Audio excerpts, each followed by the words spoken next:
आप करते हो, कम से कम उतनी मेहनत तो नेताओं को करनी चाहिए कि नहीं?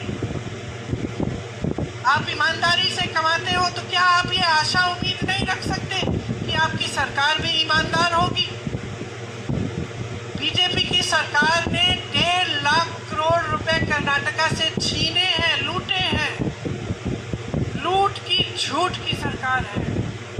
आप सोचिए कि इन 1.5 लाख करोड़ रुपए में से आपके लिए कितना काम हो सकता था। मैं आपको बताती हूँ, 100 एम्स के अस्पताल बन सकते थे, 100 कर्नाटका में।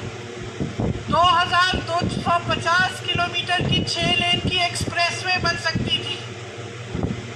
ईएसआई के 187 अस्पताल बन सकते थे। आपके बच्चों के लिए 30,000 स्मार्ट क्लासरूम बन सकते थे। 30,000 कोई छोटा नंबर नहीं है, छोटा आंकड़ा नहीं है। इन्होंने जितना लूटा है उससे 30,000 क्लासरूम बन सकते थे। हर क्लासरूम में 10, 15, 20 बच्चे। आप सोच सकते हैं कि कितनी शिक्षा छीनी है बच्चों से इन्होंने। 750 किलोमीटर लंबी मेट्रो बन सकती थी इन पैसों से। 30 लाख गरीबों के लिए घर बन सकती थी। इन पैसों से 30 लाख कर्नाटका की गरीब जनता को घर मिल सकती थी, उनका फायदा हो सकता था। लेकिन भ्रष्टाचार किया, लूटा, टैक्स लगाया किसानों पर भी, जीएसटी खाद पे, ट्रैक्टर पे, पेस्टिसाइड पे, डीजल के दाम बढ़ा दिए, खाद का मैंने कहा आपको कम कर दिया जो देते हैं। हर स्तर पर लूटा है और धोखा दिया है।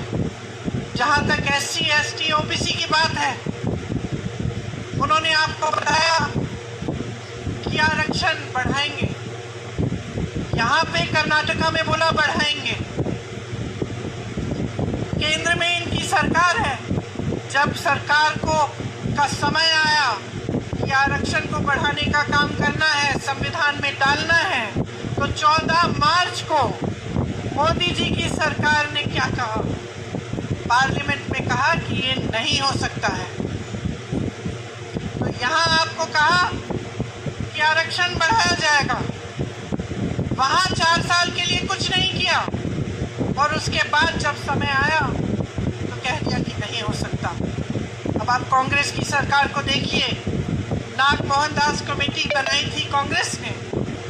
उस कमेटी ने कहा कि SC के लिए 15 से 17% तक बढ़ाना है आरक्षण। उसने कहा कि ST के लिए 3% से 7% बढ़ाना है। कब कहा? 4 साल पहले।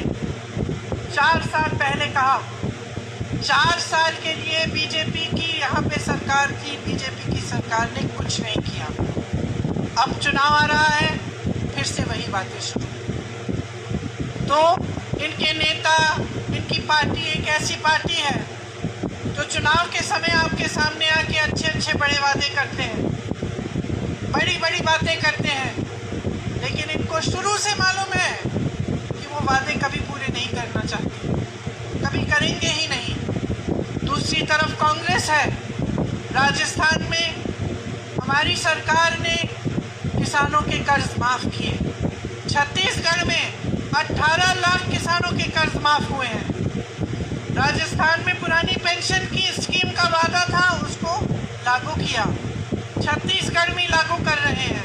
हिमाचल प्रदेश में वादा किया, वहाँ पे भी शुरू कर रहे हैं। जहाँ जहाँ हमारी सरकारें हैं, हमने जो वादे किए उनको पूरे किया, और जिनको पूरा नहीं कर पा रहे थे उनका पूरा प्रयास किया ताकि आगे जाकर हम उन्हें पूरा कर पाएंगे। यहाँ पे जब कांग्रेस की सरकार थी तो आपको याद होगा कि अन्न भाग्य का योजना होता था, क्षीर भाग्य जिससे दूध मिलता था, वो भी योजना कांग्रेस की योजना थी। पशु भाग्य कांग्रेस की योजना थी। कृषि भाग्य कांग्रेस की योजना थी। आरोग्य भाग्य था आपके स्वास्थ्य के लिए।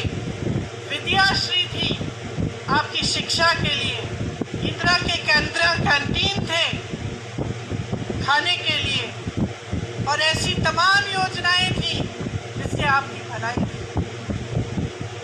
ये इसलिए हो पाया क्योंकि कांग्रेस के जो नेता थे उनकी नीयत लूटने की नहीं थी, उनकी नीयत आपके लिए काम करने की थी। आज आप यहाँ बैठे हुए मेरी बातें बहुत ध्यान से सुन रहे हैं। आप इसलिए सुन रहे हैं क्योंकि आपने देखा कि कांग्रेस की सरकारों ने आपके लिए काम किया।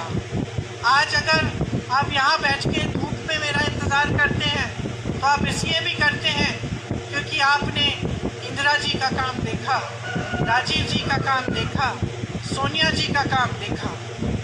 आपको कुछ विश्वास है, कुछ भरोसा है कि हाँ ये लोग कुछ करेंगे हमारे। और ये भरोसा, ये विश्वास ऐसे ही नहीं आता। ये भरोसा और विश्वास इसलिए आता है क्योंकि आपको काम करके दिखाया है, आपके लिए समर्पित होकर दिखाया है। अभी मैं जब यहाँ आई तो मैं अंजलि जी से पूछ रही थी कैसा चल रहा है चुनाव। अंजलि जी ने मुझे कहा हम जीतेंगे, बहुत कॉन्फिडेंस से कहा। तो कभी कभी जब मैं पूछती हूँ तो हमारे उम्मीदवार कहते हैं कि देखेंगे दीदी मुश्किल है ये, लेकिन इन्होंने तो बहुत कॉन्फिडेंस से कहा। तो मैंने कहा क्यों कह रही हो कि इतना कॉन्फिडेंस क्यों है? जवाब पता है क्या दिया मुझे? कहा कि क्योंकि मैं जनता के बीच में रही हूँ दीदी, क्योंकि मैंने जनता के लिए काम किया है, इसीलिए मैं जानती हूँ कि जनता मेरे साथ रहेगी। और यही कांग्रेस की बात है, हम आपके लिए काम करते हैं। हमने इस चुनाव में कुछ गारंटीज की बात की है, सुना है आपने? किसने सुना है? युवा निधि है जो हम स्टार्ट करना चाहते हैं।